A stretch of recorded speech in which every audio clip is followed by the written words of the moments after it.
मी महाराष्ट्राचे लोकप्रिय उपमुख्यमंत्री श्री एकनाथ शिंदे साहेब यांना विनंती करतो की आपण या ठिकाणी संबोधित करावे.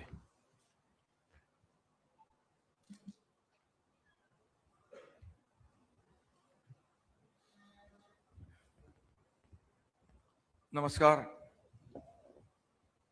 आजच्या मुंबई महापालिकेच्या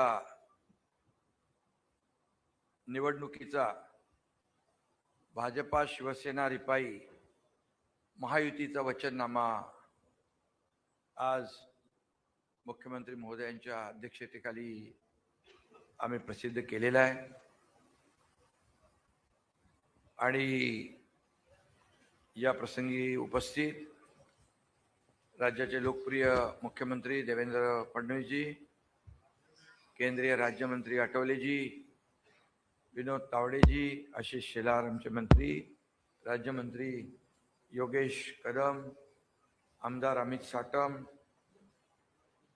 खासदार मिलिंद देवरा, खासदार राहुल शेवाळे, महायुतीचे सर्व उपस्थित पदाधिकारी आणि समोर बसलेले आमचे महायुतीचे पदाधिकारी, कार्यकर्ते आणि पत्रकार मित्रांनो, मुंबई महापालिकेची निवडणूक 15 तारखेला होते आहे आणि आजचा हा वचननामा मुंबईकरांसाठी त्यांच्या दररोजच्या जीवनामध्ये बदल घडवणारा, त्यांना दिलासा देणारा ठरेल असा विश्वास या ठिकाणी व्यक्त करतो. मुंबई देशाची आर्थिक राजधानी आहे, खऱ्या अर्थानं महाराष्ट्राचा प्राण आहे आणि मुंबई हे देशाचं ग्रोथ इंजिन आहे. या मुंबईला पुढच्या 5 वर्षात आपल्याला जागतिक दर्जाचं शहर करण्याचं वचन महायुती आज या ठिकाणी देत आहे. केंद्रात देखील आपलं एनडीएचं सरकार आहे, राज्यात महायुतीचं सरकार आहे आणि 16 तारखेला देखील महायुतीचाच भगवा मुंबई महापालिकेवर फडकल्यानंतर खऱ्या अर्थानं मुंबईचा मेकओव्हर सुरू होईल आणि मुंबईमध्ये जे आम्ही 3.5 वर्षामध्ये आम्ही काम केलेलं आहे ते देखील आपल्यासमोर आहे.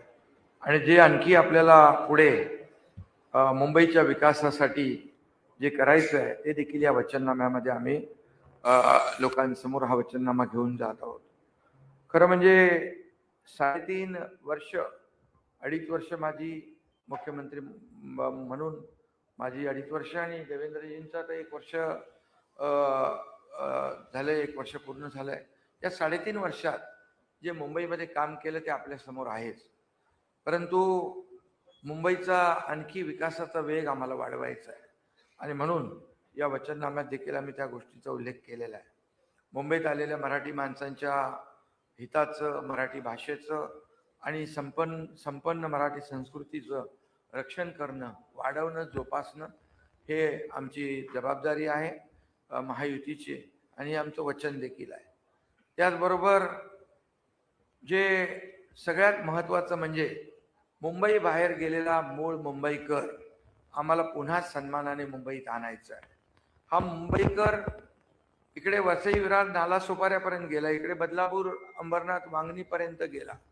याला जबाबदार कोण हा देखील सवाल आहेच की जे यापूर्वी देखील मुंबई महापालिकेत सत्तेत होते, त्यांना खऱ्या अर्थाने हा जाब लोक विचारतील.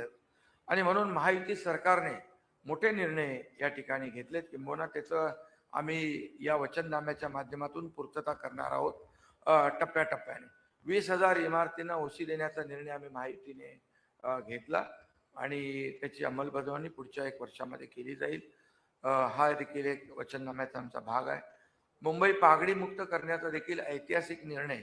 100 वर्ष लोक राहतात, परंतु ते घरामध्ये घर दुरुस्तही करू शकत नाही, रिडेव्हलपमेंटही करू शकत नाही, ते विकू शकत नाही, अशा प्रकारची परिस्थिती आहे.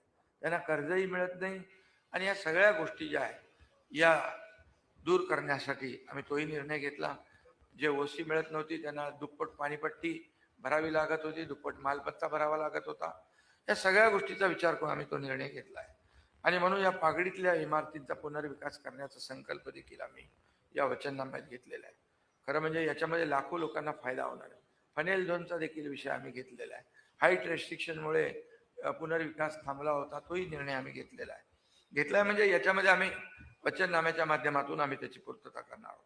झोपडपट्टी मुक्त मुंबई हे शिवसेना प्रमुखांचं स्वप्न होतं, 40 लाख लोकांना घरं देणं.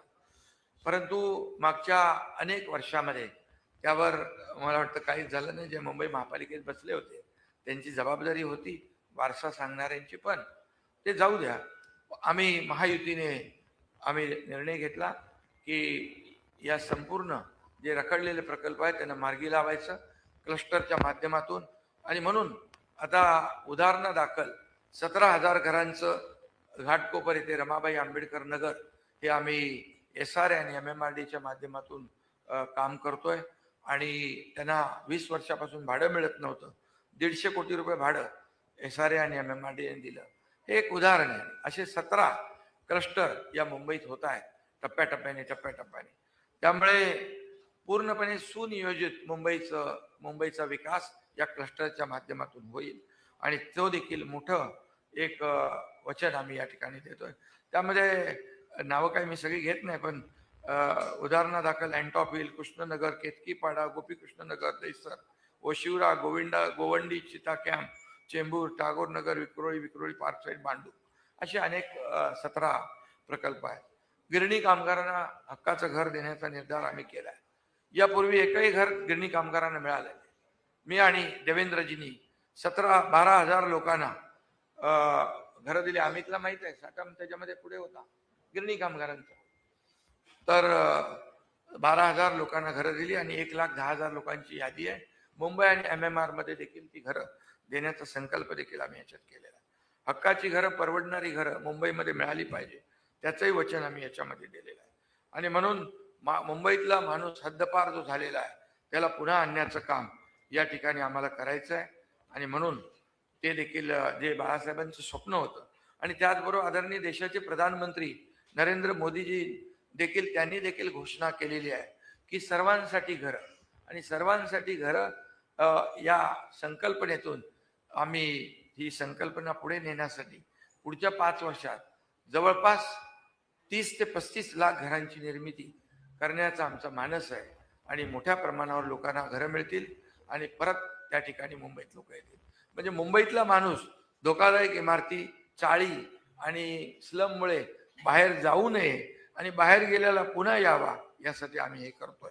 आणि म्हणून आम्ही इतरांचं श्रेय वगैरे काही चोरणारे लोक नाही.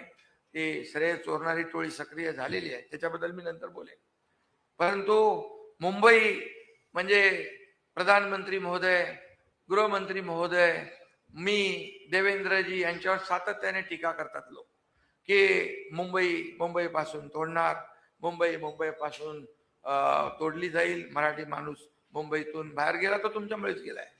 परंतु स्वतः प्रधानमंत्री महोदयांनी मुंबईला खूप महत्व दिलेलं आहे. मुंबईला फिनटेक सिटी करण्याचा प्रधानमंत्री महोदयांचा निर्धार आहे. आणि म्हणून येत्या 5 वर्षात फिनटेक कॅपिटल मुंबईला केलं पाहिजे अशी भावना राज्य सरकारची आहे. त्यासाठी केंद्र आणि राज्य सरकार आणि महापालिका मिळून हे करेल. BKC मध्ये इंटरनॅशनल फायनान्स सर्व्हिस सेंटर, काही लोक म्हणाले गेलं, कुठे गेलंच नाहीये. आम्ही करतोय. आणि त्यामुळे लाखो लोकांसाठी, तरुणांसाठी रोजगार निर्मिती होईल. स्टार्टअप आणि इनोव्हेशन हब उभारले जातील. आणि म्हणून अनेक या ठिकाणी जी वचनं आम्ही देतोय ती आपल्या समोर आहेत. हिंदू हृदय सम्राट बाळासाहेब ठाकरे यांचं जन्मशताब्दी वर्ष आहे. ते देखील आम्ही महायुती म्हणून महापालिकेच्या माध्यमातून विविध सामाजिक उपक्रम, आरोग्याचे उपक्रम, लोकांचे लोकाभिमुख उपक्रम घेऊन आम्ही ते राबवणार आहोत. आणि एक सूचना देखील त्याच्यामध्ये आली की हिंदू हृदय सम्राट शिवसेना बाळासाहेब ठाकरे वैद्यकीय विद्यापीठ महापालिकेच्या रुग्णालयांना संलग्न असं देखील करण्याचा आमचा मानस आहे. STच्या प्रवासाच्या तिकिटात आम्ही बहिणींना 50% सवलतीचा निर्णय राज्य सरकारने घेतला. काही लोक म्हणाले तोट्यात जाईल, पण ST फायद्यात आली. तसंच आम्ही मुंबईकर लाडक्या बहिणींसाठी BST मध्ये देखील 50% सवलत देण्याचा निर्णय महिलांसाठी, आमच्या लाडक्या बहिणींसाठी घेण्याचा संकल्प केलेला आहे. आणि म्हणून त्यांना लाडक्या बहिणींना आत्मनिर्भर तर आम्ही लाडकी बहीण योजनेतून केलंय. जसं मोदी साहेबांनी महिलांना आत्मनिर्भर आणि आत्मसन्मान देण्याचा निर्णय घेतलाय, तसंच आम्ही देखील सरकार म्हणून घेतलाय आणि त्याचा फायदा आपण बहिणींना होतोय ते पाहतोय. लघु उद्योजकांना 5 लाखापर्यंत बिनव्याजी कर्ज देणं, कोळीवाडे आणि गावठाण यांचं स्वतंत्र DCR तयार करून पुनर्विकासाला चालना देणं, कोळी बांधवांना विश्वासात घेतल्याशिवाय आम्ही कुठलाही निर्णय घेणार नाही. आणि म्हणून हे सगळं जे आहे हे आम्ही तुमच्या समोर मांडतोय. पुनर्विकास प्रकल्प राबवताना आता जे अडथळे येत होते हे सगळे अडथळे आम्ही दूर केले. म्हणजे आता कुठलाही अडथळा पुनर्विकासासाठी येणार नाही. मग SRA असेल, म्हाडा असेल आणि इतर ज्या धोकादायक इमारती असतील, या सर्व सेसच्या बिल्डिंग असतील, नॉन सेसच्या बिल्डिंग असतील, BDD चाळीमध्ये तर आम्ही घरे दिलेली आहे.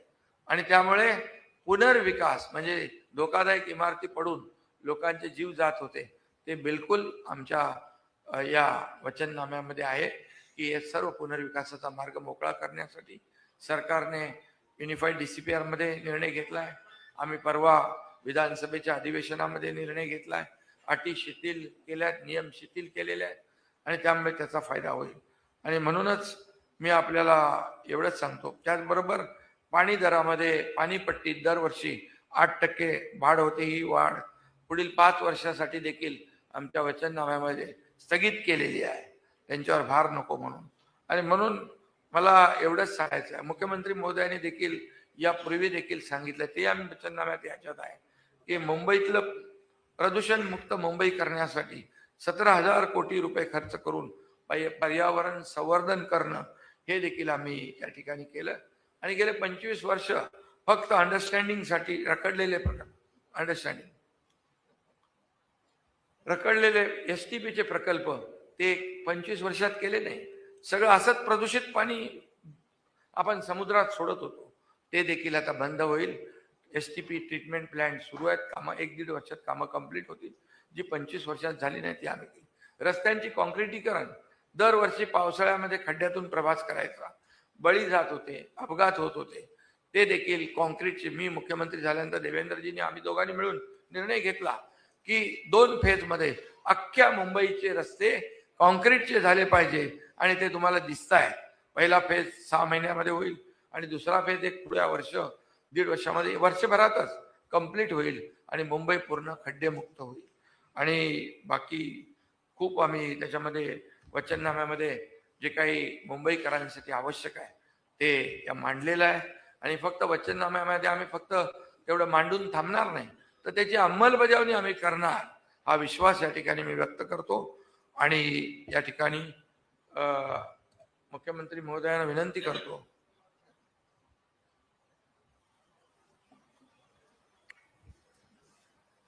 सन्माननीय राज्याचे लोकप्रिय उपमुख्यमंत्री एकनाथ शिंदेजी, माननीय रामदास आठवलेजी, विनोद तावडेजी, अमित साटमजी, आशिष शेलारजी, मिलिंद देवराजी, या ठिकाणी राहुल शेवाळेजी, त्याचप्रमाणे योगेश कतमजी, अविनाश महातेकरजी, उपस्थित सर्व सन्मान्य आमदार आणि आमच्या तिन्ही पक्षांचे पदाधिकारी, उपस्थित सर्व माध्यमकर्मी भगिनी आणि बंधूंनो, महायुतीचा वचननामा आज आपल्या समोर आम्ही प्रकाशित करतो. आणि माननीय उपमुख्यमंत्र्यांनी या वचननाम्याचे सर्व हायलाइट्स आपल्यासमोर ठेवले आहेत. गेल्या काही वर्षांमध्ये मुंबईकरांच्या जिव्हाळ्याच्या प्रश्नांना आम्ही केवळ हातच घातलेला नाही, तर त्या जिव्हाळ्याचे प्रश्न सुटू शकतात अशा प्रकारचा एक आत्मविश्वास हा मुंबईकरांमध्ये तयार केलेला आहे. आणि म्हणून इतर कोणीही वचननामा दिला तरी त्यांचा ट्रॅक रेकॉर्ड आणि आमचा ट्रॅक रेकॉर्ड याच्यामध्ये असलेल्या अंतरामुळे आम्ही जो काही जाहीरनामा वचननामा देतो तो पूर्ण करू. आणि एवढंच नाही तर 5 वर्षानंतर ज्यावेळेस जनतेच्या समोर जाऊ त्यावेळी या वचननाम्यावर आधारित ॲक्शन टेकन रिपोर्ट हा मी फॅक्ट शीट म्हणून मांडू की काय आम्ही केलं होतं, काय सांगितलं होतं आणि काय काय आम्ही करू शकलो हे देखील लोकांसमोर आम्ही मांडू. मुंबईकरांचा जो जिव्हाळ्याचा प्रश्न आहे गृहनिर्माणाचा, त्याच्यामध्ये आत्ताच शिंदे साहेबांनी सांगितलं की वेगवेगळे प्रश्न सोडवण्याचा प्रयत्न आम्ही करतो. त्या ठिकाणी डीम्ड कन्व्हेन्सचे विषय आम्ही सोडवलेले आहेत, जागा फ्री होल्ड करण्याच्या संदर्भातले निर्णय आम्ही घेतले आहेत, काही ठिकाणी हाईटचे जे रिस्ट्रिक्शन्स आहेत ते दूर करण्याकरता मग एअरपोर्ट ऑथॉरिटीचं रडार शिफ्टिंग असेल किंवा वेगवेगळ्या प्रकारच्या परमिशन्स असतील, फनेल झोन असेल, यामध्ये देखील मोठ्या प्रमाणात आपण निर्णय घेतले आहेत आणि भविष्यात याला चालना देण्याचा आपण एक प्रयत्न करणार आहोत. एक संकल्प आज आम्ही घेतलेला आहे, मुंबईत राहणारा जो मराठी माणूस आहे याला काहीही झालं तरी मुंबई सोडून बाहेर जावं लागणार नाही. मुंबईमध्येच त्याला घरं आम्ही देऊ आणि हे आम्ही BDD साहित करून दाखवलं, हे अभ्युदय नगरमध्ये आम्ही करतोय, हे पत्रासाहित आम्ही करून दाखवलं आहे, विशाल सह्याद्रीमध्ये आम्ही करून दाखवलेलं आहे.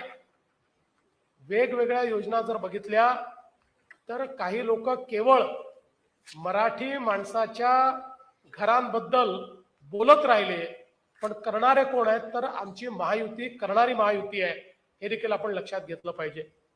आणि यासोबत एक अजून आम्ही निर्णय केलाय की म्हाडाचे जे लेआउट्स आहेत या म्हाडाच्या लेआउट्समध्ये आता त्याचं रिडेव्हलपमेंट करताना एकतर तिथल्या लोकांना आम्ही अधिकची जागा देतोच, पण त्याचसोबत त्याच्यामध्ये आता ट्रान्सपरन्सी आम्ही आणलेली आहे. पूर्वी विकासक हा केवळ लोकांकडनं कन्सेंट घेऊन विकासक व्हायचा आणि 20-20 वर्ष लोकांना बाहेर ठेवायचा. आता विकासक म्हाडा असणार आहे आणि जे मुंबईकर आहेत त्यांना घर देण्याकरता त्याच्यावर एक कन्स्ट्रक्शन करता डेव्हलपर अपॉइंट केला जाणार आहे, जेणेकरून उद्याच्या काळात त्यांनी परफॉर्म केलं नाही तर सगळे अधिकार हक्क म्हाडाकडे असतील आणि हे सगळं टेंडर पद्धतीनं आम्ही करणार आहोत. त्यामुळे मोठ्या प्रमाणात ही ट्रान्सपरन्सी आता त्यामध्ये आणलेली आहे. आता हे टेंडर पद्धती आल्यामुळे काही लोकांच्या पोटात जळजळ होते आहे, त्यामुळे त्यांनी लगेच बोलणं चालू केलं, जमिनी विकणं चालू केलंय, जमिनी विकणं चालू केलंय. जमिनीचा 1 इंचही आम्ही विकत नाहीये, सगळ्या जमिनीची मालकी म्हाडाचीच असणार आहे आणि अतिशय ट्रान्सपरंट पद्धतीनं त्या ठिकाणी डेव्हलपर आणण्याचं काम आम्ही करतो. त्याचप्रमाणे वेगवेगळ्या रखडलेल्या SRAच्या योजना या देखील मार्गी लावण्याचं काम आपण केलेलं आहे. धारावी आपल्याला कल्पना आहे, पहिल्यांदा तर मी पुन्हा एकदा स्पष्टपणे सांगतो, धारावीचा विकास DRP करणार आहे. या DRP मध्ये स्वतः शासन भागीदार आहे आणि सोबत डेव्हलपर आहे. धारावीमध्ये राहणाऱ्या प्रत्येक व्यक्तीला जो पात्र आहे धारावीमध्येच मिनिमम 350 स्क्वेअर फुटाचं घर हे देण्याचा निर्णय आपण घेतलेला आहे. धारावीमध्ये वेगवेगळ्या प्रकारचे जे व्यवसाय आणि उद्योग चालतात त्या सगळ्या लघु उद्योग आणि व्यवसायांना त्याच ठिकाणी अधिक चांगल्या पद्धतीनं इकोसिस्टीम तयार करून देण्याचा निर्णय आपण घेतलेला आहे. आणि धारावीतले जे अपात्र आहेत त्यांनाही कुठेही हायकोर्टाचा नियम न मोडता त्यातनं मार्ग काढून त्यांनाही घर देण्याचा निर्णय आपण केला आहे. त्यामुळे एक अत्यंत मोठं काम या धारावीच्या माध्यमातून आपण करतो. दुसरं, महानगरपालिकेमध्ये काम करणारे जेवढे आमचे सफाई कामगार आहेत, आम्ही 2019ला निर्णय घेतला होता की सफाई कामगारांना मालकी हक्काची घरं द्यायची, परंतु उद्धव ठाकरेजींच्या सरकारने तो निर्णय बदलला होता. आम्ही पुन्हा निर्णय घेतला आहे आणि आता त्याची सगळी कारवाई आम्ही केली आहे. पुढच्या काळामध्ये महानगरपालिकेचे जेवढे सफाई कर्मचारी आमचे आहेत या सगळ्यांना मुंबईमध्ये मालकी हक्काचं घर हे आम्ही त्या ठिकाणी देणार आहोत, हा आमचा निर्णय आहे. शिक्षणाच्या क्षेत्रामध्ये देखील महानगरपालिकेच्या माध्यमातून आपल्या शाळा आधुनिक करणं, आपल्या शाळा महानगरपालिकेच्या ज्या आहेत या कौशल्ययुक्त करणं, आणि हे करत असताना महानगरपालिकेच्या प्रत्येक शाळेमध्ये आमच्या मुलांना मराठी नीट शिकता आलं पाहिजे, या दृष्टीनं मराठीचीही लँग्वेज लॅब तयार करणं, हा देखील आम्ही एक निर्णय घेतलेला आहे. मराठी तर आपण शिकवतोच आहोत, पण अधिक चांगल्या पद्धतीनं आपल्या मुलांना महानगरपालिकेच्या शाळेतनं मराठी शिकता यावं, अशा प्रकारचा आमचा प्रयत्न त्या ठिकाणी असणार आहे. शिक्षणामध्ये ज्या काही आता नवीन शैक्षणिक इक्विपमेंट्स आलेले आहेत, पद्धती आल्या आहेत, या सगळ्या टीचिंग लर्निंगच्या पद्धती त्या ठिकाणी वापरण्याचा प्रयत्न आमचा असणार आहे. यासोबत आरोग्याच्या क्षेत्रामध्ये महानगरपालिकेने यापूर्वीही चांगलं काम केलेलं आहे किंवा बऱ्याच व्यवस्था उभ्या केल्या आहेत, पण त्या व्यवस्था अधिक चांगल्या करण्याची गरज आहे, त्याच्यामध्ये अधिक सोयी करण्याची गरज आहे.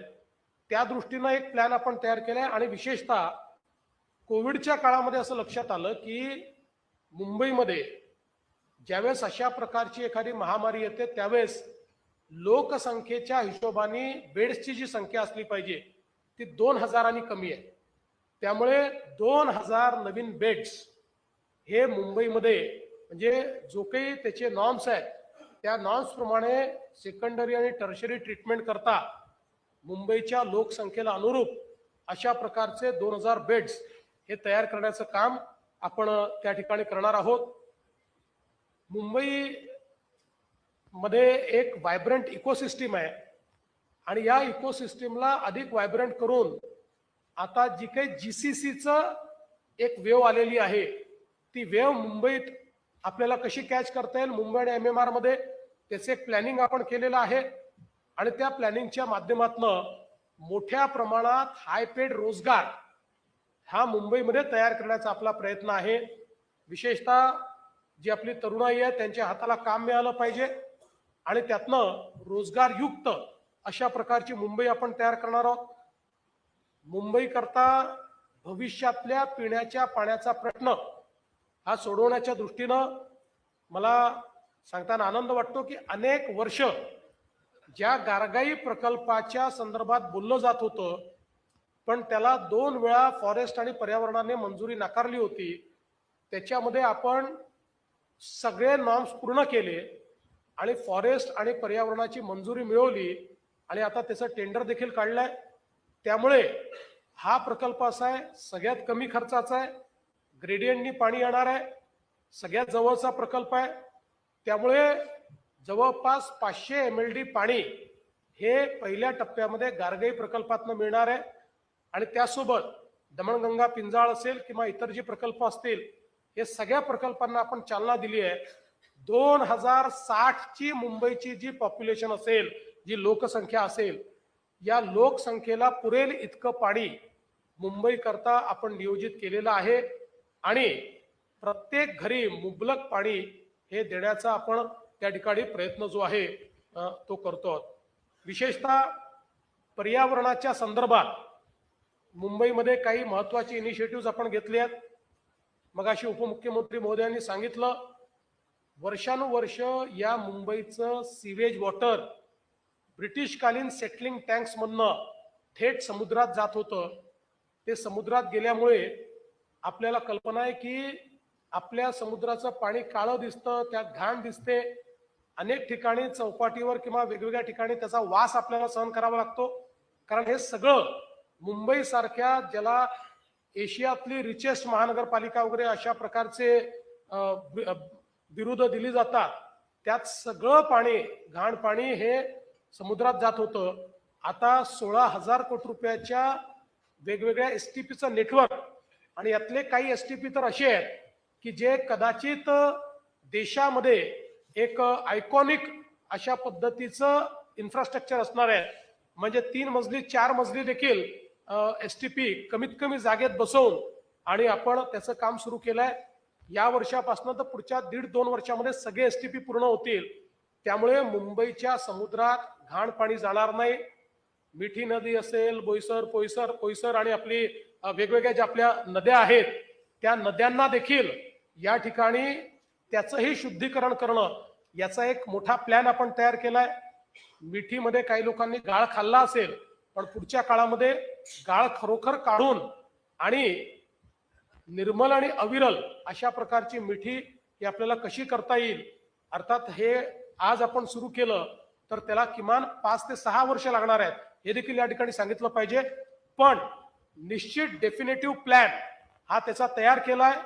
त्याचे सगळे जे काही आहेत प्रकल्प ते तयार झालेले आहेत आणि त्यातनं आपली नदी जी आहे ती स्वच्छ होणार आहे. यासोबत आपल्याला माहिती आहे की जेवढे मुंबईचे डम्पिंग ग्राउंड्स आहेत, या सगळ्या डम्पिंग ग्राउंडचं कॅपिंग करणं, त्याचं बायोमॅनिंग करणं, तिथल्या जागा रिक्लेम करणं आणि यापुढे डम्पिंग पूर्णपणे बंद करणं, याकडे आता आपण वाटचाल सुरू केली आहे. नवीन पद्धतीनं झिरो गार्बेज असा प्लॅन आपण त्या ठिकाणी तयार करतो आणि हे जे काही लिगसी वेस्ट आहे आणि नवीन वेस्ट आहे, या दोन्हीला आपण त्या ठिकाणी वेल्थमध्ये कन्वर्ट करतो. कचऱ्यापासून वीज निर्मितीचा प्रकल्प हा सुरू करून त्यातनंही आपण एक स्वच्छ वीज देखील मिळवण्याचा प्रयत्न करतो. काही गॅस निर्मितीचाही आपल्या समोर एक पर्याय त्या ठिकाणी आहे की ज्यातनं आपल्याला आपले व्हेकल्स देखील चालवता येतील. अशा पद्धतीनं मुंबईमध्ये एक आम्ही 17,000 कोटी रुपयाचा क्लायमेट ऍक्शन प्लॅन हातामध्ये घेतलेला आहे की ज्या क्लायमेट ऍक्शन प्लॅनच्या माध्यमातून एक मुंबईला सर्क्युलर इकॉनॉमी आम्ही तयार करणार आहोत. टाटा सन्सचे जे प्रमुख आहेत एन चंद्रशेखरन यांना मी विनंती केली होती आणि त्यांनी एक मुंबईच्या सर्क्युलर इकॉनॉमीचा काही एक्सपर्ट्सला बसवून प्लॅन तयार करून दिलाय. आता तो प्लॅन हा महानगरपालिकेचे एक्सपर्ट्स आणि बाकी सगळ्यांना बसून आम्ही तो फॉर्म अप करू आणि सगळ्या क्षेत्रांमध्ये वॉटर क्वालिटी, एअर क्वालिटी असे जेवढे पर्यावरणाचे मानक आहेत, या सगळ्या मानकांना एका ओव्हरआर्चिंग अशा पद्धतीच्या प्लॅनचा भाग करून सगळ्या क्षेत्रांमध्ये सर्क्युलर इकॉनॉमी ही कशी तयार करता येईल हा प्रयत्न आपण त्या माध्यमातून करणार आहोत. पब्लिक ट्रान्सपोर्टमध्ये आपल्याला माहिती आहे की आपण मोठ्या प्रमाणात मेट्रोचं नेटवर्क तयार केलंय. जवळपास MMR रिजनमध्ये 427 किलोमीटरचं मेट्रोचं हे नेटवर्क आहे. त्यातलं मेजर मुंबईमध्ये आपलं नेटवर्क आहे. आपले अंडरग्राऊंड मेट्रोचं काम पूर्ण झालंय. बाकीही मेट्रोचं काम आपण वेगाने पूर्ण करतोय. आता दिल्ली नंतर सर्वात जास्त मेट्रोचं नेटवर्क असलेली मुंबई आहे. दिल्लीला ते करायला 20 वर्ष लागले, आपण 6 वर्षात ते करून दाखवलेलं आहे. आता 2026-27 मध्ये जवळपास 50 किलोमीटरचं काम पूर्ण होईल. 27-28 मध्ये 80 किलोमीटरचं काम पूर्ण होईल. 29 पर्यंत आत्ता हातात घेतलेले सगळे नेटवर्क आम्हाला पूर्ण करायचे आहेत आणि काही नवीन आता अजून आपण विस्तारित नेटवर्क घेतोय, त्याला कदाचित त्याच्या पुढचा कालावधी लागेल. आणि हे करत असताना याच्या सोबतच आपल्या बेस्टमध्ये आपल्या बसेस ज्या आहेत, या बसेस करता आज मुंबईच्या लोकसंख्येची तुलना केली तर आपल्याकडे 5,000 बसेस आहेत. पण मुंबईसारख्या शहराकरता किमान 10,000 ते 12,000 बसेसची आवश्यकता आहे. आणि म्हणून मोठ्या प्रमाणात EV बसेसचे आपण निर्णय घेतला, त्याचे ऑर्डर्स दिले आहेत आणि पुढच्या काळामध्ये फ्लीट मोठी आपण करणार आहोत. आणि ही फ्लीट मोठी करून त्यातनं ज्याला आपण लास्ट माइल कनेक्टिव्हिटी म्हणतो, ती लास्ट माइल कनेक्टिव्हिटी ही मुंबईमध्ये तयार करून मुंबईकरांना त्यांचं जीवन सुकर करण्याचा प्रयत्न आहे. सबर्बन रेल्वेच्या संदर्भातही आपल्याला माहिती आहे की मुंबईची जी लाईफलाईन आहे आपली लोकल ट्रेन, त्यामध्ये MUTP 2, MUTP 3 याच्या माध्यमातून, MUTP 3A याच्या माध्यमातून आपण मोठ्या प्रमाणात राज्य सरकार, केंद्र सरकार मिळून त्या ठिकाणी गुंतवणूक केलेली आहे. आणि जे प्लॅटफॉर्म्स आहेत त्याची लांबी वाढवणं, ट्रेन्सचे डब्बे वाढवणं, ट्रेन्सची सफाई चांगलं करणं, त्या ठिकाणी एस्केलेटर्स लावणं, वेगवेगळ्या पॅसेंजर अम्युनिटीज तयार करणं. आता याचा दुसरा टप्पा असा आहे की केंद्र आणि राज्य सरकार मिळून आम्ही त्या ठिकाणी जे काही आपले डब्बे आहेत, कारण आपल्याला माहिती आहे आपल्या डब्यांना गेट्स नाही आहेत आणि गेट्स लावले तर लोकांना तिथे गुदमरल्यासारखं होईल, फार गर्दी त्या ठिकाणी असते. डब्यांची संख्या अजून 3 कशी वाढवायची या संदर्भातले काही ट्रायल्स चाललेले आहेत. नवीन सिग्नलिंग सिस्टीमचे ट्रायल चाललेले आहेत आणि त्यासोबत आता संपूर्ण आपल्या सबअर्बन रेल्वेमध्ये मेट्रो सारखे बंद दरवाजाचे डबे, ज्याच्यात स्लायडिंग डोर बंद दरवाजे होतील आणि पूर्णपणे एसी अशा प्रकारचे डबे आपण तयार करणार आहोत. आणि हे करताना केंद्रीय रेल्वे मंत्र्यांना मी विनंती केली होती आणि त्यांनी ती विनंती मान्य केली की सेकंड क्लासच्या तिकिटामध्ये 1 रुपयाचा देखील वाढ न करता आम्ही मुंबईकरांना त्या लोकलमध्ये अतिशय चांगला प्रवास हा पुढच्या काळात देणार आहोत. टप्प्याटप्प्यानं हे होईल, पण ऑर्डर तर आम्ही सगळ्या ट्रेन्स रेक चेंज करण्याच्या देऊ. टप्प्याटप्प्याने त्याची डिलिव्हरी सुरू होईल आणि त्या पद्धतीनं आपण ते काम करणार आहोत. ट्रान्सपोर्टेशन मध्ये एक अजून नवीन प्लॅन आपण जो तयार केलेला आहे, हा मुंबई वॉटर ट्रान्सपोर्टचा प्लॅन तयार केलाय. मागच्या काळामध्ये मुंबईमध्ये आपण रोरो सुरू केली, आज ती अतिशय यशस्वी झालेली आहे. काही ठिकाणी आपण पॅसेंजर बोट्स सुरू केले आहेत. आता एकूण मुंबई आणि MMRचं जे क्षेत्र आहे, या MMRच्या क्षेत्रामध्ये जवळपास 85 नॉटिकल माईल इतकी वॉटर ट्रान्सपोर्टची व्यवस्था उभी आहे. आता आपण जो या ठिकाणी प्लॅन केलाय त्याच्यामध्ये मुंबईसह MMR क्षेत्रामध्ये 200 नॉटिकल माईल एवढं वॉटर ट्रान्सपोर्टचं नेटवर्क आपण उभं करतो. 21 ठिकाणी आपण जेटीज तयार करतो. वॉटर टॅक्सीज आपण त्या ठिकाणी आणतो. या वॉटर टॅक्सीज ज्या आहेत याही सस्टेनेबल असल्या पाहिजेत. त्या अल्टरनेट फ्युएलवर, इलेक्ट्रिक किंवा अल्टरनेट फ्युएलवर असल्या पाहिजेत किंवा मग हायब्रिड असल्या पाहिजेत. या दृष्टीने आपण करार केलेले आहेत आणि पुढच्या काळामध्ये हे इन्फ्रास्ट्रक्चरचं काम पूर्ण झाल्यानंतर आपण वॉटर टॅक्सी सुरू करू. म्हणजे नवी मुंबईचं एअरपोर्ट पासनं तर गेटवे ऑफ इंडिया पर्यंत आपल्याला वॉटर टॅक्सीने येता येईल अशा प्रकारचं प्लॅनिंग देखील या ठिकाणी आपण केलेलं आहे. आणि हे सगळं करत असताना मागच्या वेळेस आम्ही सांगितलं होतं की ह्या सगळ्या ट्रान्सपोर्ट सिस्टीमचं आम्ही इंटिग्रेशन करू. तसं आपण आता वन मुंबई ऍप तयार केलाय. आता एका तिकिटावर आपल्याला मेट्रो, मोनो, सबअर्बन रेल्वे, बस याच्यात फिरता येतं. आता हे इंटिग्रेशन पूर्ण MMR रिजनला आपण लागू करणार आहोत आणि हे जे वॉटर ट्रान्सपोर्ट आहे तेही याचा भाग आहे. त्यामुळे वॉटर टॅक्सीमध्येही त्याच तिकिटावर आपल्याला बसता येईल अशा पद्धतीनं आपण त्याचं प्लॅनिंग केलेलं आहे. आणि म्हणून मुंबईकरांचं जीवन हे ट्रान्सपोर्टेशनशी खूप निगडीत आहे. त्यांचा खूप वेळ हा ट्रान्सपोर्टेशन मध्ये जातो. त्यातनं आपण एक प्रकारे त्यांना मुक्ती देतो. आपल्याला माहिती आहे त्यासोबत रोडचं जे एक्सपान्शन आपण करतो.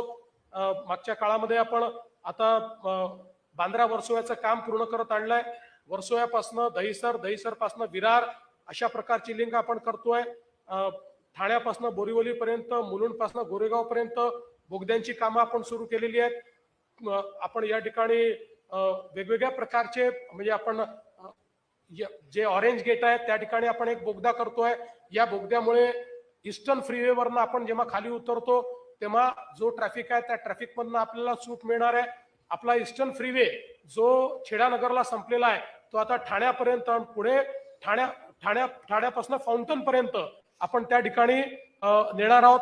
ज्यामुळे ईस्टर्न एक्सप्रेसवे हा पूर्णपणे त्या ठिकाणी डिकंजेस्ट होताना आपल्याला दिसणार आहे. यासोबत आपण आता कुर्ल्यापासनं घाटकोपर पर्यंत एक 4.5 किलोमीटरचा ब्रिज करतो, ज्याच्यामुळे घाटकोपरची कनेक्टिव्हिटी जी आहे ती थेट आपल्या BKC पर्यंत या ठिकाणी येणार आहे. त्यामुळे या सगळ्या ट्रान्सपोर्टेशनचे जे काही वेगवेगळे विषय आपण हातात घेतले आहेत यामुळे western expressway, eastern expressway, east west connectivity हे सगळं डिकंजेस्ट आपण करणार आहोत. आपल्याला माहिती आहे की शिवडी ते वरळी पूल या वर्षीच आपण पूर्ण करणार आहोत. त्यामुळे कुठल्याही भागातल्या व्यक्तीला कुठल्याही भागात जायचं असेल, नवी मुंबई एअरपोर्टला जायचं असेल तरी देखील एक सीमलेस अशा प्रकारची व्यवस्था रस्त्यांच्या माध्यमातून मिळणार आहे. आणि अर्थातच शिंदे साहेब मुख्यमंत्री असताना जे आम्ही कॉन्क्रीट रोड करण्याचा निर्णय घेतला त्याचा एक टप्पा संपत आलाय, दुसरा टप्पा चालू आहे. हे रस्ते असे बनतायत की हे रस्ते बनल्यानंतर पुढचे 30-40 वर्ष त्या रस्त्यावर कधीच खड्डा पडणार नाही. खड्डेमुक्त मुंबईकडे जाण्याचं काम हे आपण या ठिकाणी सुरू केलेलं आहे. यासोबत महिलांकरता देखील अनेक योजना आपण याच्यामध्ये घेतलेल्या आहेत की ज्या योजनाच्या माध्यमातून आपल्याला कल्पना आहे की आत्ताच शिंदे साहेबांनी सांगितलं आपल्या बेस्टच्या बसमध्ये महिलांना अर्ध्या तिकिटामध्ये 50% कन्सेशन मध्ये प्रवास करता येईल अशा प्रकारचा निर्णय आपण घेतो आहोत. आणि त्यासोबत या मुंबईतल्या ज्या आमच्या लाडक्या बहिणी आहेत, या लाडक्या बहिणींना महानगरपालिकेच्या माध्यमातून मागच्या काळामध्ये आपण काही प्रशिक्षण दिलं आहे, काही त्यांना घरकामाकरता शिलाई मशीन्स असतील, वेगवेगळ्या इक्विपमेंट दिले आहेत. आता त्याच्या पलीकडे जाऊन आमच्या या ज्या काही लाडक्या बहिणी आहेत, मागच्या काळात एक आम्ही प्रयोग करून पाहिला आणि मुंबई बँकेच्या वतीनं आमच्या दरेकरांनी आपल्या या लाडक्या बहिणींना सरकारच्या योजनेतनं 1 लाखापर्यंतचं लोन हे बिनव्याजी दिलं आणि त्यातनं काही महिलांनी चांगले उद्योग सुरू केले. आता आम्ही असं ठरवलेलं आहे की महानगरपालिकेच्या माध्यमातून मुंबईच्या सगळ्या लाडक्या बहिणींना 5 लाखापर्यंत बिनव्याजी कर्ज आम्ही उपलब्ध करून देणार आहोत. त्यामुळे त्यांना आपला रोजगार उभा करता येईल आणि स्वयंरोजगारातून समृद्धीकडे किंवा लाडक्या बहिणीकडनं लखपती दिदीकडे अशा प्रकारचा जो त्यांचा प्रवास आहे तो प्रवास आपण या ठिकाणी करणार आहोत. यासोबत आपल्याला कल्पना आहे की या महानगरपालिकेमध्ये मोठ्या प्रमाणात ट्रान्सपरन्सी आम्हाला आणायची आहे, याच्या कारभारामध्ये ट्रान्सपरन्सी आणायची आहे. आता पुढच्या काळामध्ये बिल्डिंग प्लॅन अप्रुव्हलमध्ये आम्ही आर्टिफिशियल इंटेलिजन्स प्लॅटफॉर्मचा उपयोग करणार आहोत की ज्या प्लॅटफॉर्ममध्ये तुम्हाला 24 तासात कधीही अप्रुव्हल करता जाता येईल आणि DCR आणि DP आणि जिओस्पेशियल डेटा या सगळ्याचा उपयोग करून आर्टिफिशियल इंटेलिजन्सचं मॉडेलच सांगून देईल की याच्यामध्ये काय बरोबर आहे, काय चूक आहे, काय बदल केला पाहिजे. एक प्रकारे ह्युमन इंटरव्हेन्शन आम्ही कमी करतो आहोत आणि मोठ्या प्रमाणात ट्रान्सपरन्सी आणतो. तसंच प्रोजेक्ट्सच्या कॉन्करंट ऑडिटची एक सिस्टम आम्ही उभी करणार आहोत जेणेकरून कॉस्ट ओव्हररन किंवा अनेक वेळा वाढीव कॉस्ट या सगळ्या गोष्टींवर आळा आणण्याचं काम आम्ही करणार आहोत. मोठ्या प्रमाणात मुंबई महानगरपालिकेच्या कारभारामध्ये पारदर्शिता आणण्याकरता एक योजना आम्ही तयार केली आहे आणि त्यातनं हा कारभार देखील आम्ही पारदर्शी त्या ठिकाणी करणार आहोत. सेफ सिटी करण्याच्या दृष्टीनं मागच्या काळामध्ये आपण कमांड अँड कंट्रोल सिस्टीम उभी केली आहे. महापालिकेला पावसाळ्याच्या काळात ही कमांड अँड कंट्रोल सिस्टीम खूप कामी येते. आता त्यातही अधिक कॅमेरे लावून आर्टिफिशियल इंटेलिजन्सचा उपयोग करून प्रेडिक्टिव्ह अशा प्रकारच्या व्यवस्था आम्ही उभ्या करणार आहोत ज्यातनं पूर नियंत्रणामध्ये देखील आपल्याला मोठ्या प्रमाणात फायदा होईल. आपल्याला कल्पना असेल की हे एक वर्ष असं होतं की खूप मोठ्या प्रमाणात पाऊस पडला तरीही त्या मनाने मुंबई थांबली नाही. पुढच्या काळामध्ये मुंबई थांबणार नाही. पावसाळ्यातही अशा पद्धतीनं आपण ही पूर्ण पूर नियंत्रणाची जी व्यवस्था आहे ही व्यवस्था या ठिकाणी करतो आहोत. आणि यासोबत आपल्याला कल्पना आहे इंदू मिलला भारतरत्न डॉक्टर बाबासाहेब आंबेडकरांचं स्मारक आता पूर्णत्वाला चाललेलं आहे. रमाबाई आंबेडकर नगरचा पुनर्विकास आपण त्या ठिकाणी आता शिंदे साहेबांनी सांगितलं अतिशय उत्तम प्रकारे केलाय. आणि विशेषतः लोकशाहीर अण्णाभाऊ साठे हे ज्या ठिकाणी चिरागनगरला राहत होते त्या ठिकाणी त्यांचं स्मारक हे देखील आपण तयार करतो आहोत. त्याचंही काम आपण सुरू केलेलं आहे.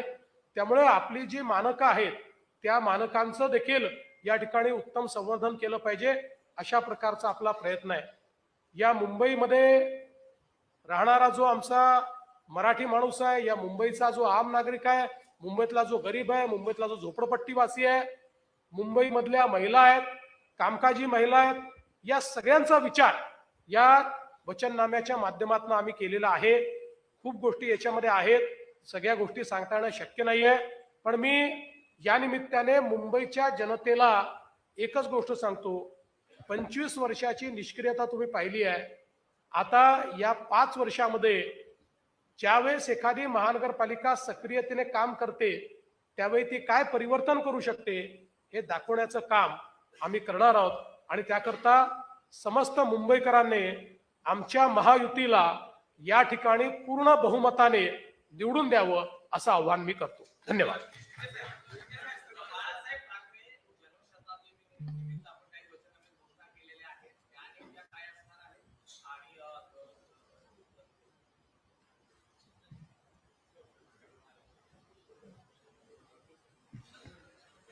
जन्मशताब्दी निमित्त बाळासाहेबांचा 80% समाजकारण 20% राजकारण जे त्यांचा मूलमंत्र होता त्या माध्यमातून या ठिकाणी आरोग्याचे उपक्रम असतील, शैक्षणिक उपक्रम असतील, त्याचबरोबर जे जे आपल्याला वर्षभर जे उपक्रम राबवायचे ते जन्मशताब्दी वर्षानिमित्त लोकाभिमुख कल्याणकारी योजना त्या राबवल्या जातील.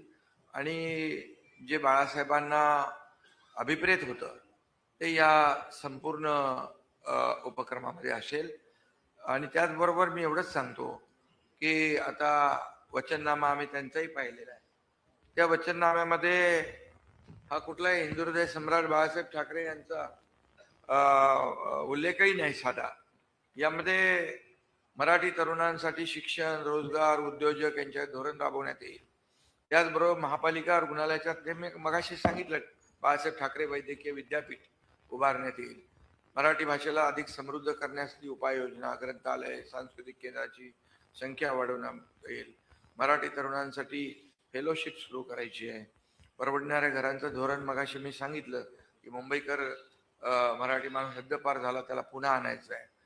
पण मला एवढंच सांगायचं आहे की त्यांच्या वचननाम्यामध्ये साधा मराठीचा उल्लेख आम्ही पाहिलेला नाही, हिंदुत्वाचाही उल्लेख नाही आहे का. आणि बाळासाहेब ठाकरे यांचा जन्मशताब्दीचा उल्लेखही नाही. त्यांचा त्यांना विसर पडलेला आहे. त्यामुळे मी सांगेन की आता आमचा वचननामा तर आम्ही सगळ्या कल्याणकारी योजना, विकासाचा अजेंडा घेऊन आम्ही पुढे चाललोय.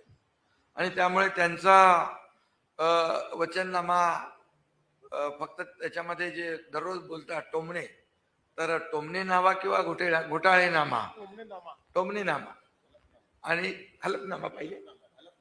टोमणे नामा, हलफनामा, घोटाळे नामा, काय जे काय बोलायचं बघा. पण आमचा विकासनामा आहे, आमचा वचननामा आहे. आणि त्यामुळे हा फरक आहे. आम्ही लोकांना दिलेला शब्द पाळणार आहोत. मराठीच्या बाबतीमध्ये ते नेहमी सांगतात, परंतु ते मराठीच्या बाबतीमध्ये एकही काम त्यांनी सांगावं, आम्ही 10 कामं सांगतो. त्यांचे पुतना मावशीचं प्रेम आहे आणि म्हणून फक्त निवडणुकीमध्ये ते उतू येतं. पण आम्ही कायमस्वरूपी मुंबईतल्या मराठी माणसाच्या मागे, मुंबईकरांच्या मागे सरकार उभं राहिलेलं आहे. आता आशिष शेलार यांनी एक सूचना या ठिकाणी केलेली आहे.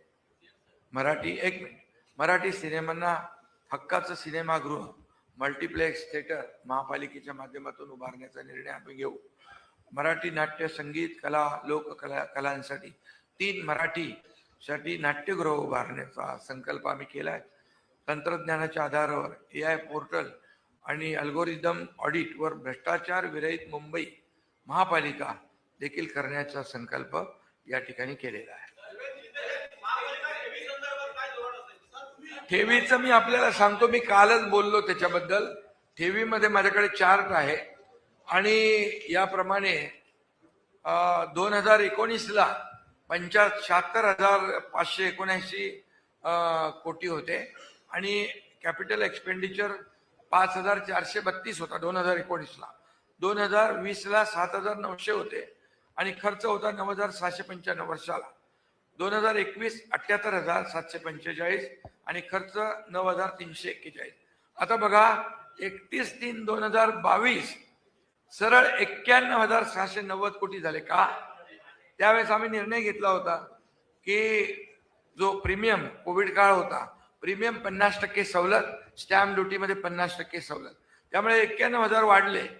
आणि त्यानंतर मग बघा 86,000, 82,000, मग माझ्या काळात, देवेंद्रजींच्या काळात. पण इकडे 5,432 2019ला होता वर्षाचा खर्च. आता 20,166 कोटी आहे. एवढा खर्च करून पण आजच्या ठेवी किती आहेत माहित आहे?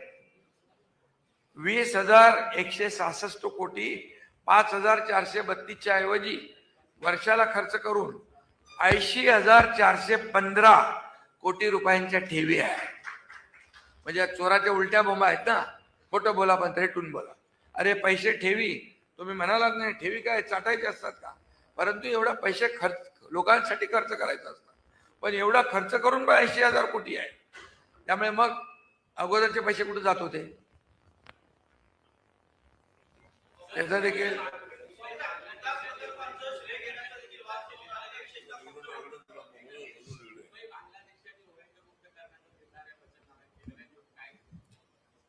मुंबईला आम्ही बांगलादेशी आणि रोहिंग्यांपासून मुक्त करू. मी तुम्हाला सांगतो, गेल्या एका वर्षामध्ये हायेस्ट नंबर बांगलादेशी या मुंबईत शोधून काढले आहेत, ते डिपोर्ट केलेले आहेत आणि आता हे सुरूच राहणार आहे. आणि आता तर आम्ही IITच्या मदतीने एक आर्टिफिशियल इंटेलिजन्सचं टूल तयार करतोय की ज्याचा उपयोग करून बांगलादेशी आयडेंटिफाय करणं सोपं होईल. कारण आपल्याला माहिती आहे की हे बांगलादेशमधनं पश्चिम बंगालमध्ये येतात, त्या ठिकाणी वेगवेगळ्या प्रकारे कागदपत्र तयार करतात आणि येऊन आपल्याकडे राहतात. दिसतातही आपल्यासारखे, थोडं बोलतातही आपल्यासारखे, त्यामुळे त्यांना हुडकावं लागतं, कागदपत्र असतात. आणि म्हणून आता एक आम्ही टूल तयार करतो आर्टिफिशियल इंटेलिजन्सचं. गेल्या 3 महिन्यापासून त्याच्यावर प्रयोग चाललेले आहेत. आत्तापर्यंत 60% रिलायबिलिटीवर ते पोहोचलं आहे, पण पुढच्या 5 ते 6 महिन्यामध्ये 100% रिलायबिलिटीवर पोहोचेल आणि त्यातनं मग बांगलादेशी शोधून काढणं हे अत्यंत सोपं जाईल. 100% मुंबईतले बांगलादेशी आणि रोहिंगे शोधून काढून त्यांना डिपोर्ट करण्याचं काम आम्ही करणार.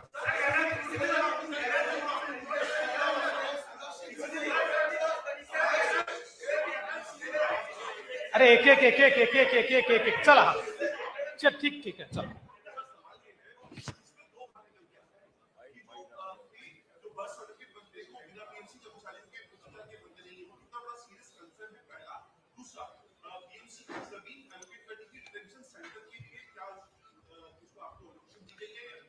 देखिए, पहला तो यह है कि फेक बर्थ सर्टिफिकेट का जो स्कैम हुआ है, जो हमारे किरीट सोमैया जी ने बाहर निकाला है, अब उसको तो पूरे तरीके से हम लोगों ने बाहर निकालकर जिन पर कार्रवाई करनी है वो कार्रवाई कर दी है.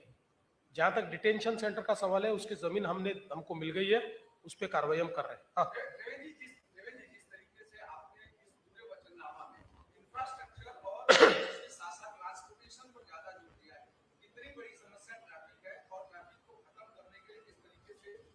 देखिए,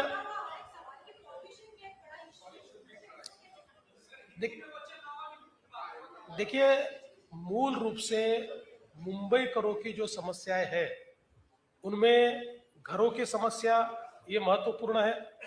इसमें हम लोग रीडेवलपमेंट के माध्यम से, SRA के माध्यम से, सेल्फ रीडेवलपमेंट के माध्यम से, म्हाड़ा के माध्यम से बहुत बड़े पैमाने पर अफोर्डेबल हाउसिंग तैयार कर रहे हैं.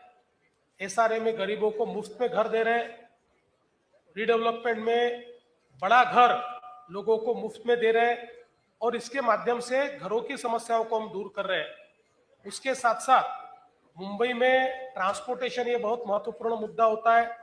इसमें मेट्रो करीब 437 किलोमीटर का नेटवर्क हम लोग तैयार कर रहे हैं. इसमें सबर्बन रेलवे का अपग्रेडेशन हम कर रहे हैं. इसमें बेस्ट की बसेस जो है, उसमें 5000 बसेस अभी चलती है, उसको 10,000 बसेस तक हम ले जा रहे हैं. इसमें वाटर ट्रांसपोर्ट को हम ऐड करने वाले हैं. हमारे यहाँ जो मोनो है, इस सबका इंटीग्रेशन हमने किया है. इसको सिंगल प्लेटफॉर्म पर और सिंगल टिकट पर हमने लाया है.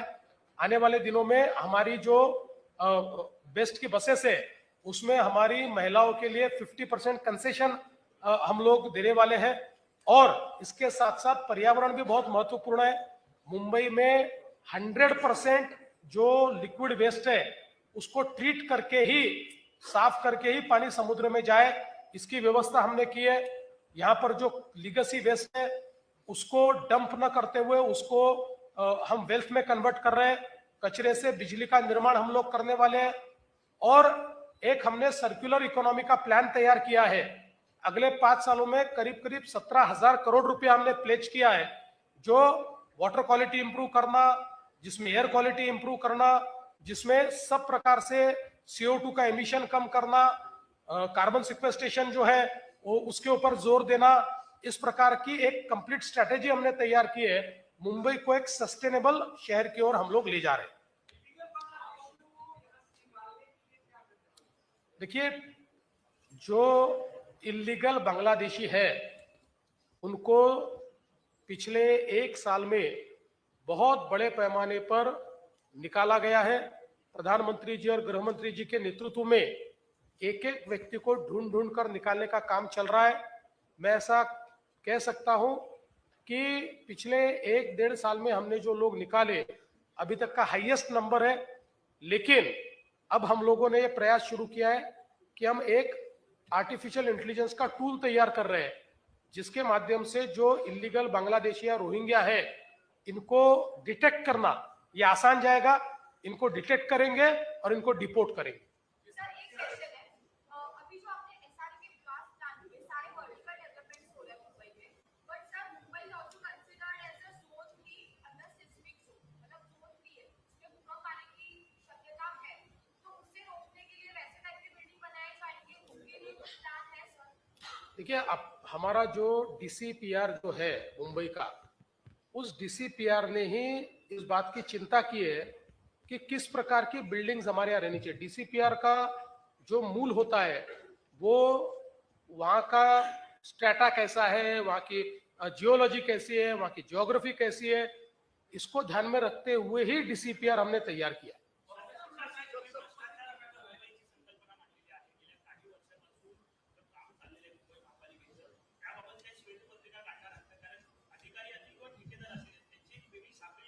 नाही, त्याबद्दल श्वेतपत्रिकेपेक्षाही चार्जशीटच तयार झाल्या। लोक जेलमध्ये देखील आहेत, मिठीमध्ये मलिदा खाणारे जेलमध्ये आहेत, रस्त्यामध्ये मलिदा खाणारे जेलमध्ये आहेत, कोविड घोटाळा करणारे, बॉडी बॅग करणारे, त्या ठिकाणी कफन घोटाळा करणारे, खिचडी घोटाळा करणारे सगळे जेलमध्ये आहेत। त्यामुळे चार्जशीट, डायरेक्ट चार्जशीट।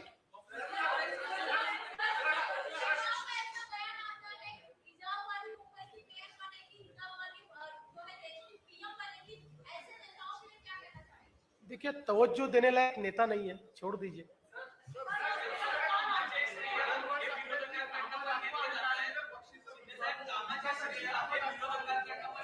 है काय?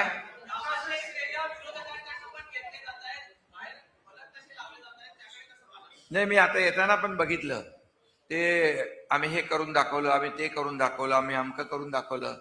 त्यांनी त्याच्यामध्ये खिचडीमध्ये भ्रष्टाचार करून दाखवला, मिठी रदीत पैसे खाऊन दाखवले, बॉडी बॅग मध्ये पैसे खाऊन दाखवले, रस्त्याच्या डांबरात पैसे खाऊन दाखवले। हे सगळं टाकायला पाहिजे होतं। खरं म्हणजे काम तर अगोदर करत नव्हते, कामचोर म्हणायचं त्यांना। आम्ही केलेल्या कामाचं आता श्रेय घेऊ लागले। म्हणजे कामचोर टोळी ते जे काही म्हणत होते, आता खरी कामचोर टोळी कोण आहे ते बघा। यदू यदू यदू यदू काय म्हणतो?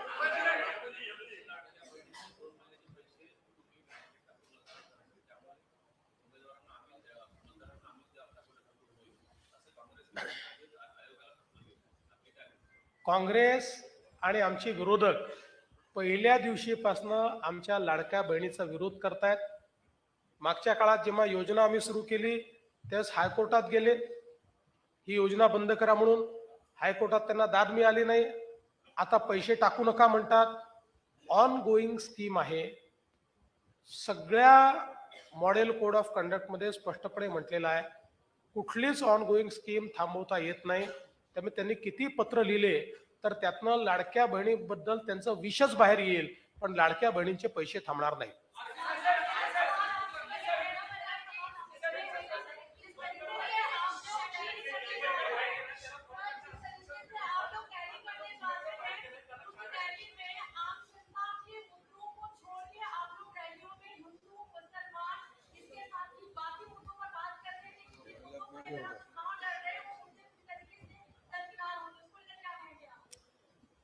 आपने गलत जगह क्वेश्चन किया है, गलत आदमी को क्वेश्चन किया है।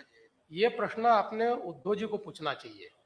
देखिए, मैंने तो ओपन चैलेंज दिया है, उद्धव जी के भाषण में विकास का मुद्दा दिखाइए और मेरे से 5,000 रुपया ले जाइए। हमारे अगर भाषण आप देखेंगे तो उनको जवाब देते हैं हम। और हिंदुत्व क्यों नहीं बोलेंगे? भाई हमको गर्व है, हमारे हिंदुत्व पर गर्व है।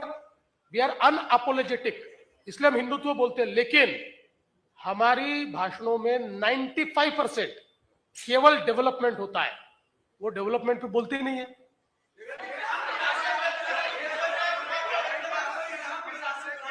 काय म्हणतो?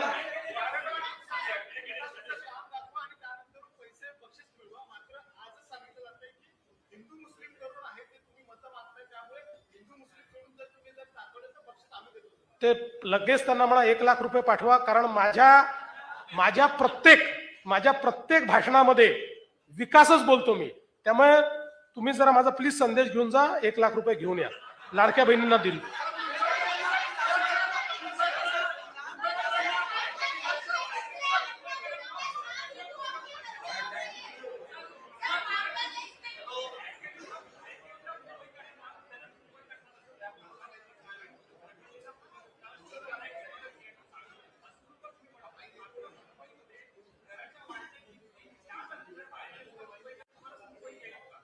अरे बाबा त्यासाठी 1 मिनिट, त्यासाठी आम्ही महायुती सरकारने निर्णय काय घेतला, जेवढे रखडलेले प्रकल्प आहेत डेव्हलपरने घेतले आणि 20-20 वर्ष रखडवून ठेवले. म्हणून आम्ही आता काय केलंय, रमाबाई आंबेडकर नगरचं उदाहरण मी मगाशी दिलं. आम्ही आता काय केलं, SRA तो सोबत आहे, म्हाडाही आहे, पण त्यासोबत MMRDA जोडली. आता काही ठिकाणी MMRDA काम करेल, सिडको काम करेल, MIDC काम करेल, MSRDC काम करेल, BMC काम करेल, आणि JV मध्ये ही सगळी क्लस्टर जी आहे, ही सगळी क्लस्टर यांचा पुनर्विकास होईल. जेव्हा घरांची निर्मिती मोठ्या प्रमाणामध्ये होईल, डिमांड आणि सप्लाय हा जो काही फरक आहे तो ते तफावत आम्ही दूर करणार. त्यामुळे परवडणाऱ्या किमतीमध्ये लोकांना घरही मिळतील. त्यामुळे घरांची निर्मिती मोठ्या प्रमाणावर आम्ही करतोय आणि त्याचमुळे या ठिकाणी पुन्हा मुंबईकर पुन्हा इथं येईल आणि इथे असलेला बाहेर जाणार नाही. आम्ही 50 लाखाचं घर BDD मध्ये 15 लाखात दिलं ना पोलिसांना. त्यामुळे ही योजना जी आहे ही सक्सेस होईल आणि हे मुंबईकर पुन्हा येतील.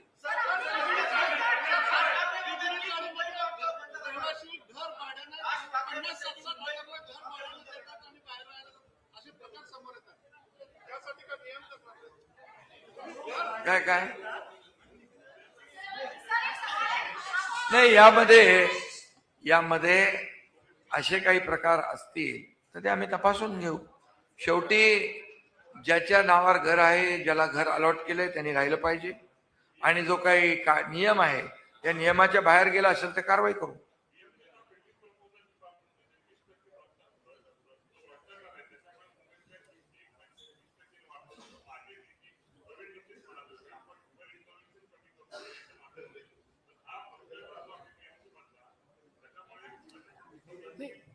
मुळामध्ये हा प्लॅटफॉर्मच त्याकरता आपण तयार करतो, कारण मागच्या काळात आपण ऑटो DCR आणला, पण ऑटो DCR आल्यानंतरही ह्युमन इंटरव्हेन्शन राहिलं. आता मी एक पहिला ट्रायल याचा घेतला. याच्यावर ज्यावेळेस आपण प्लॅन अपलोड करू त्यावेळेस DCR प्रमाणे तो प्लॅन आहे की नाही या संदर्भातलं 3D मॉडेल उभं होईल, आणि जो असेल तरच तो अपलोड करता येईल, नसेल तर ते सांगेल की हे चेंजेस करून अपलोड करा. म्हणजे या सगळ्या प्रक्रियेत ह्युमन इंटरव्हेन्शनच नाहीये. कन्सेशनच्या संदर्भातही मेजर प्रॉब्लेम कुठे होतो, जिथे कन्सेशन मागायचे असतात त्याही ठिकाणी कन्सेशनही या प्लॅटफॉर्मचाच भाग असतील. त्यामुळे डिफाईन्ड कन्सेशन जे आहेत ते सगळे या प्लॅटफॉर्मवर ह्युमन इंटरव्हेन्शन शिवाय मिळतील. आणि सीएम साहब मुख्यमंत्री देवेंद्रजी एक मिनिट देवेंद्रजी मुख्यमंत्री जसं म्हणाले, महापालिकेमध्ये ही जी सिस्टीम याच्या माध्यमातून किंवा जे काही आपण ऑनलाईन सिस्टीम करतोय त्याप्रमाणे गृहनिर्माण विभागात देखील, हाऊसिंग मध्ये देखील या ठिकाणी ज्या परवानग्या वगैरे आहेत त्या एकदम सरळ सोप्या पद्धतीने ऑनलाईन करण्याचा देखील आम्ही निर्णय घेतोय. देवेंद्रजी हॅलो.